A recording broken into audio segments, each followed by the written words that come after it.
అండి అందరికీ, welcome back to my channel cutie Sanvitha.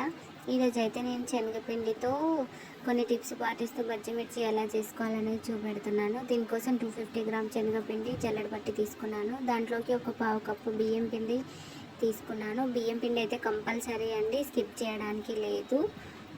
ఇంకా దీంట్లోకి ఒక స్పూను ఓమ కొంచెం నార్మల్గా ఇట్లా క్రష్ చేసి వేయాలి. తర్వాతకి రుచికి తగ్గట్టు సాల్ట్ వేసుకోవాలి. ఒక్క పావు స్పూన్ 2 చిటికెళ్ళంతా కారం వేయాలి. ఇంకా పావు స్పూన్ ఆయిల్ వేయాలి. వేసి వీటన్నిటిని ఒకసారి మిక్స్ చేసుకోవాలి. ఇంకా ఇలా మొత్తం కలిపాక కొంచెం కొంచెం వాటర్ వేసుకుంటూ ఉండలు లేకుండా మంచి కలుపుకోవాలి. ఇది దోశ బటర్ టైప్లో కలపాలి. మరి పల్చగా ఉండొద్దు, మిర్చికి పట్టదు. ఇలా తిక్కగా ఉండాలి. ఇప్పుడు దీన్ని అయితే ఒక 10 నిమిషాలు నాననిద్దాం. దీన్ని ఇప్పుడు పక్కన పెట్టుకొని ఇందులో కావాల్సిన మిరపకాయలని మనం రెడీ చేసి పెడదాము.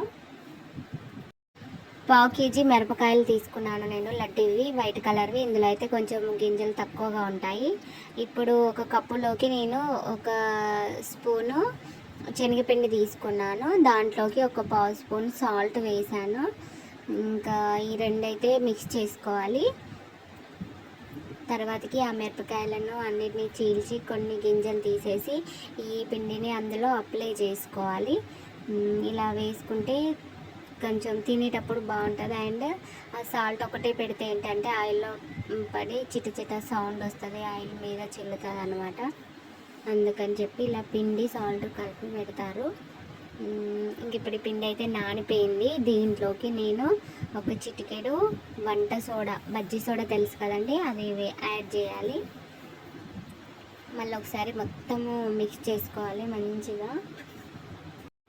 ఇంకా అంతటా స్ప్రెడ్ అయ్యేటట్టు బాగా ఇలా కలుపుకున్న తర్వాతకి ఇంకా స్టవ్ పైన ప్యాన్ పెట్టి తగినంత ఆయిల్ వేయాలి.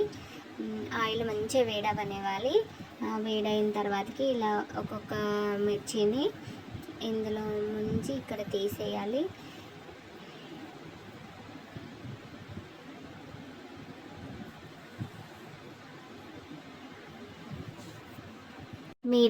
మీడియం ఫ్లేమ్లో పెట్టయితే కాలవాలండి ఇక్కడ, ఎందుకంటే మిర్చి లోపల మంచిగా ఆయిల్లో బాయిల్ అవుతుంది. లేదంటే మిరపకాయ అనేది పచ్చిగా ఉంటుంది, తినడానికి అంత బాగోదు. ఇంకా మీడియం ఫ్లేమ్లో పెట్టి ఇలా తీసుకున్నాను.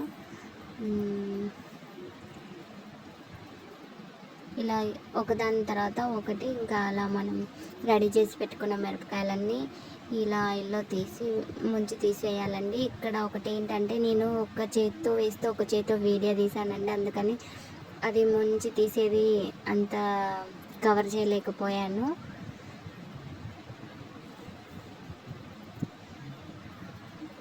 ఇంక ఇలా మళ్ళీ రెండోసారి కూడా నేను ఇలా మీడియం ఫ్లేమ్లో పెట్టి అయితే కాల్చుకున్నాను. ఇవి కన్ఫామ్గానైతే బయట బండి పైన దొరికే మిర్చిలానే వస్తాయండి టేస్ట్. చాలా వరకు బియ్యం పిండి అనేది కొంతమంది యాడ్ చేయరు, యాడ్ చేయాలి ఖచ్చితంగా. ఇంకెప్పుడైనా తినాలనిపిస్తే మాత్రం ఇలా ఇంట్లోనే చేసుకోండి, బయటది తినకండి. ఆయిల్ అంత మంచిది కాదు, డైలీ వేడి అయ్యి ఉంటుంది కదా ఆయిల్, హెల్త్కి అంత మంచిది కాదు. అదే ఖర్చుతో మనం 4 మెంబర్స్ తినొచ్చు బయట ఒక టిఫిన్ కొనే దాంతోనే. ఇంకా ఈ రెసిపీ ఎలా ఉందో నాకైతే చెప్పండి. దీనిపైన ఆనియన్ సర్వ్ చేసుకుంటే బాగుంటుంది విత్ లెమన్తో. Thank you for watching.